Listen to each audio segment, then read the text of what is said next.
السلام علیکم، میں ہوں نادیہ سحر اسلامک ڈائریز سے آپ سب کو خوش آمدید کہتی ہوں۔ میں امید کرتی ہوں آپ سب خیریت سے ہوں گے اور میرا کل کا ایپیسوڈ آپ نے ضرور لائک کیا ہوگا۔ کل جہاں سے ہمارا سلسلہ چھوٹا تھا، چلے ہم وہیں سے شروع کرتے ہیں۔ بسم اللہ الرحمن الرحیم۔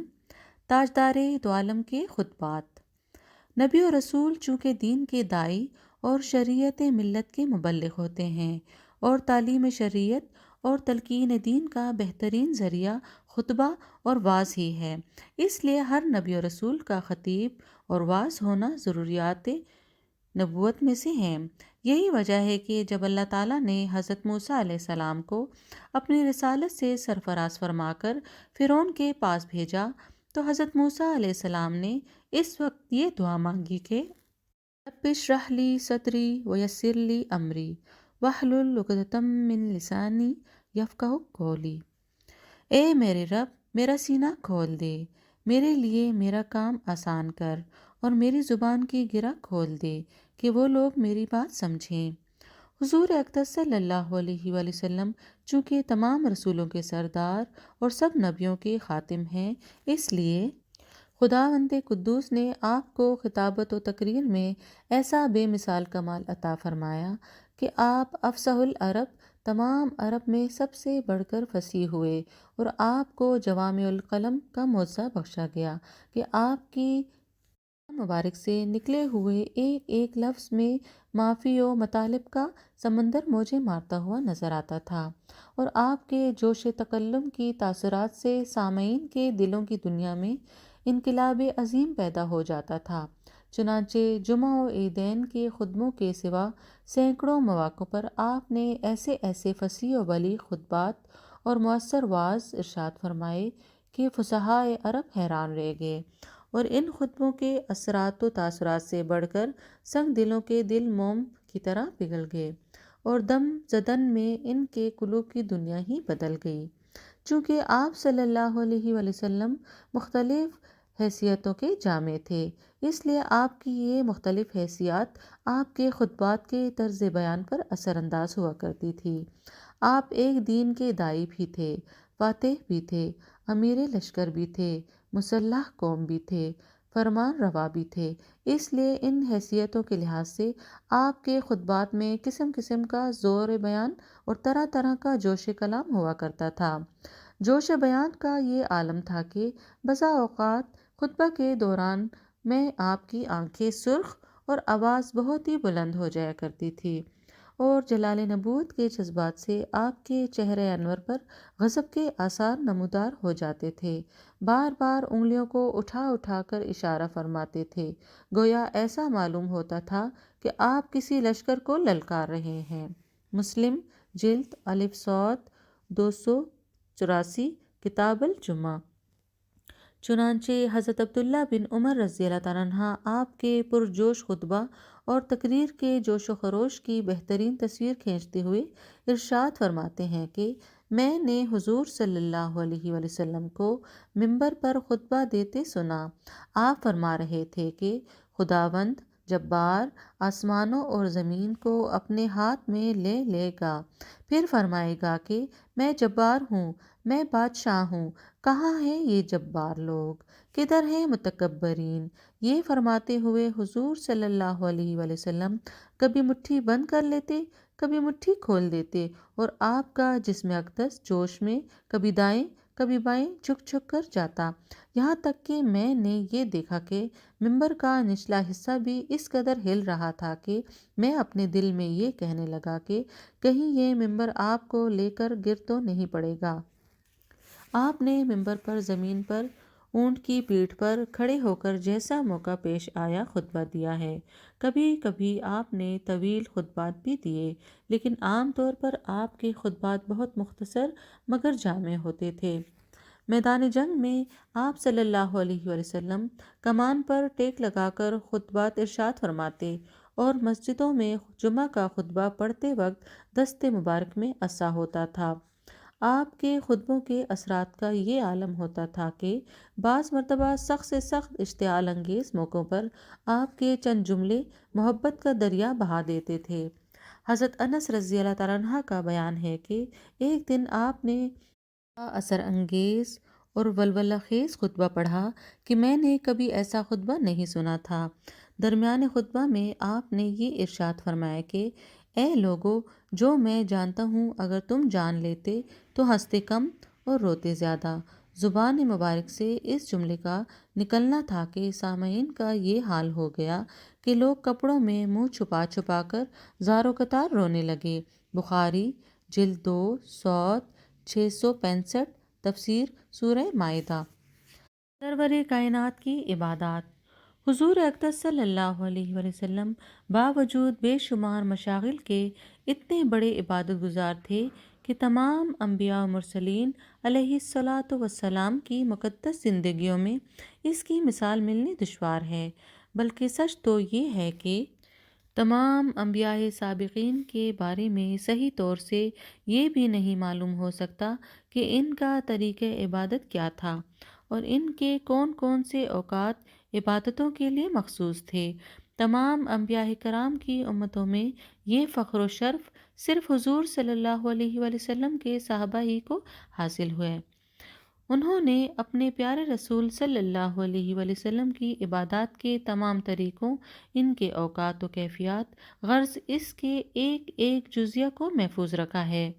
گھروں کے اندر اور راتوں کی تاریکیوں میں آپ جو اور جس قدر عبادتیں فرماتے تھے، ان کو ازواج مطہرات نے دیکھ کر یاد رکھا اور ساری امت کو بتا دیا، اور گھر کے باہر کی عبادتوں کو حضرات صحابہ کرام نے نہایت ہی اہتمام کے ساتھ اپنی آنکھوں سے دیکھ دیکھ کر اپنے ذہنوں میں محفوظ کر لیا، اور آپ کے قیام و قعود، رکوع و سجود اور ان کی کمیات، کیفیات، اذکار اور دعاؤں کے بینہ الفاظ، یہاں تک کہ آپ کے ارشادات اور خشوع و خضوع کی کیفیات کو بھی اپنی یادداشت کے خزانوں میں محفوظ کر لیا۔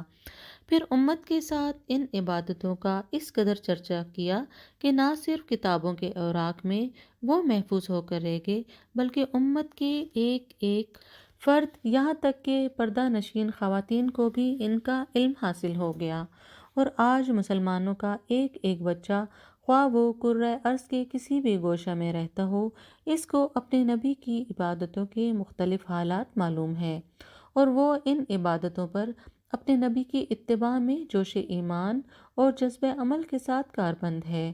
آپ کی عبادتوں کا ایک اجمالی خاکہ میں آپ کو بتاتی ہوں۔ نماز۔ اعلان نبوت سے قبل بھی آپ غار حرا میں قیام و مراقبہ اور ذکر و فکر کے طور پر خدا کی عبادت میں مصروف رہتے تھے۔ نزول وحی کے بعد ہی آپ کو نماز کا طریقہ بھی بتا دیا گیا۔